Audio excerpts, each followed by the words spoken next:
I am part of you. I am one of you. I am not exceptional. I am just lucky that Prez.Mahama gave me this job and I. Abuza from Mamu na makwaba e de bagana nsem TV so.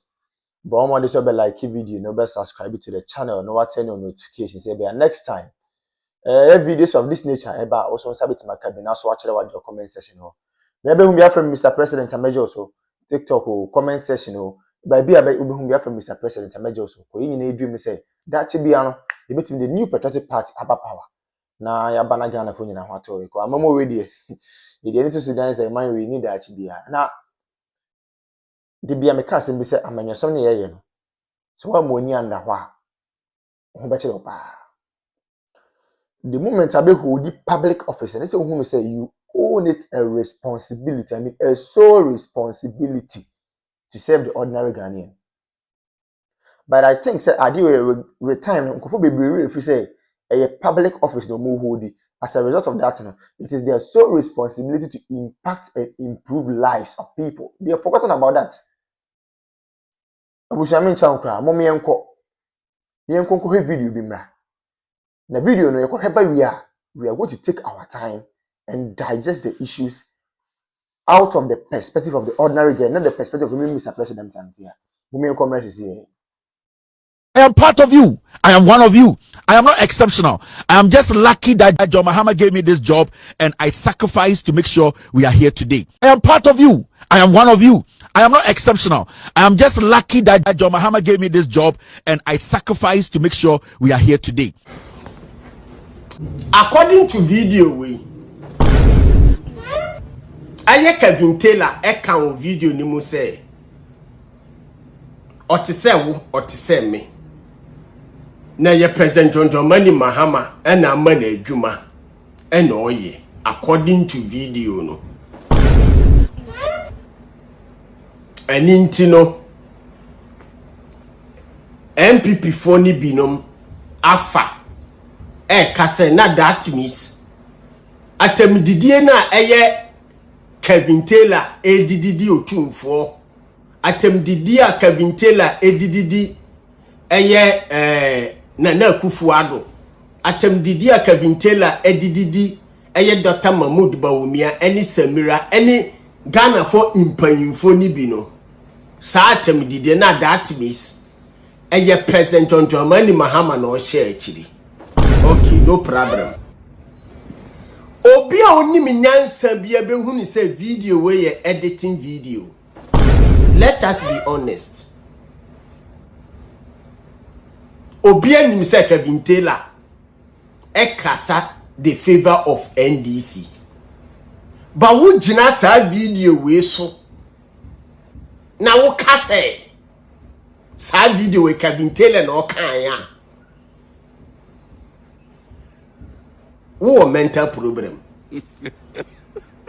Obi biela ni wa onye serious being. Obi biela ni wa onye serious human being na. Obeka say video we enye editing video. Because me ye editor. Former member of parliament for Mensia South, Dr. Matthew Pogu Prembe Papa, and I don't pay Mechia so much MP before ne busuafo omutie nyina. Swing. What's about the one last money? Yes, about the young pal. What's about the young pal?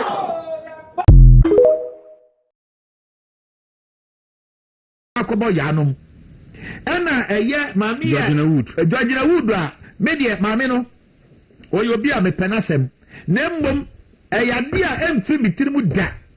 Senya medi tumi ama se bomodna de di judges anim ekodu wa sunsumun ozo ya Assemblies of God aso dia koma tuguba ama innocent judges ebiawu mama ye no dem no nya gene da NDC fo gugu anim ase ewo MV Benjamin ye ne koma wo obaya na se Esther wo ye na gene se wontimi nko hini nanim a enka Israelfo nyankwa enti ano dia me aduma ku ba fi na me ka sei me no wa shiada me film timu da ba film timu se metua osoka e dia reto nyame nsem na mo me de tutu ma no fu se tumi e dia ma wo no enye be ma sem enye oba sem eye nyame tumi atemu and you disappointed God Edi kosha atuguba nsema odi beye de odi beye. Bedin semhunu. Bedin semhunu. But the point I make can say, menyi ni say Gyimigyimii nso no bi obekọ akoje.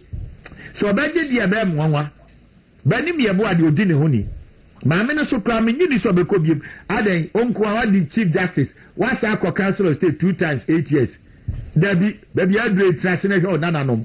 Na nkrofo mfa nwe wo mo. Bo no kromo iwaden say bafu body dru a omo renew na yi ni biem ye be me na kono akoye cancel o tu mo ni me na gu ase ma me se kromo amobo eni kun amofa aso toko no nti no e wo si wasi fom na dan ye kofa akoye a o kasa na ni pressure komfo ani podu ayira felis kwache no ato na nsima o keka ni ade na ma sword e be sha ase dey one yei wan na e kwa mirika e wo park so a o say wadi kan onu no di kan o di first but first no o say mempe biem mempe first no but me jam first na madi no na maba be di last na maba be chance ye foforo what be that what it look like tuna ye to aba editia honorable Kennedy Japan no ase ye akakra wonimu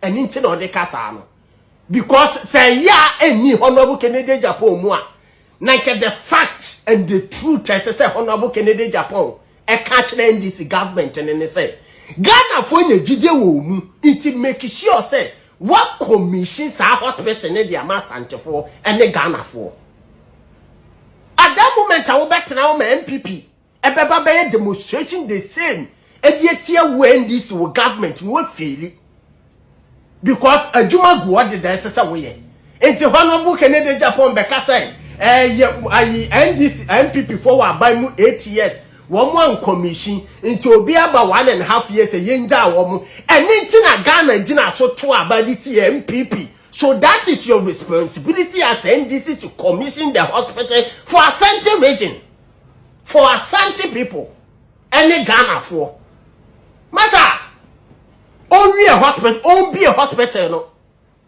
1.5 years penny on GP. What's a 1.5 on GP? On DD. Maybe so on GP. On DD. On DD.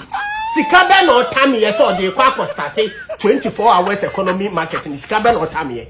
So as you can yen to me, ye and fun finishes our hospital, nana. It's a mistake at MPP, yeah, you know. That means all parts, I say. NDC sunye the same thing and yes ah kofo na shaase o shaase na NDC for beto aso wo mu awie and NDC for so afiri so and MPP abeto aso wo mu so awie and when NDC wa ba finish no mo je na da no si mo de bia ye ka ho asem oman we just yenim oman ni issue ayewo kwa ye hwe ne ma papa na adan kwaku for Dr. Laji Mahmood Bawumia ye de ma oman we a any 2024 elections eko no ma Dr. Bawumia e den na chere Ghana fa se me ba we ni we na me yama mo na busia na ke ye nsem pata de yensa kan serious so can in fact oman bi timi ko borrow oman bi presidency oman bi timi ko borrow oman bi leaders a ke bi aka the new patriotic party the leaders of the party ke bi aka borrow omodom ko another African country to cause development there. For the first time in the history of the country, we have generalized free senior high school. The word is generalized.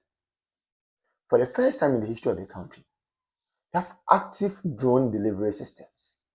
For the first time in the history of the party and of the country, yetimi enya active and well facilitated health facilities across the length and breadth of the country. Agenda 111.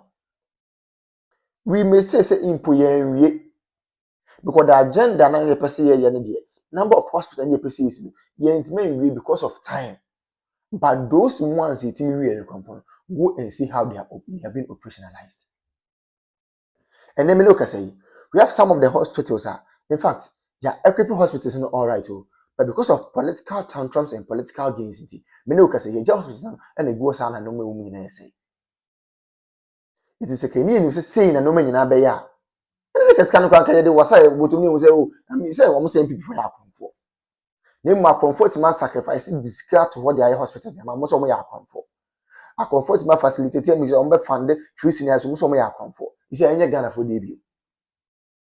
Na fe na tables na 10 afi dem okeke mu kakaka. Why are they shouting? Obi ankara no ntum ne nko no ho.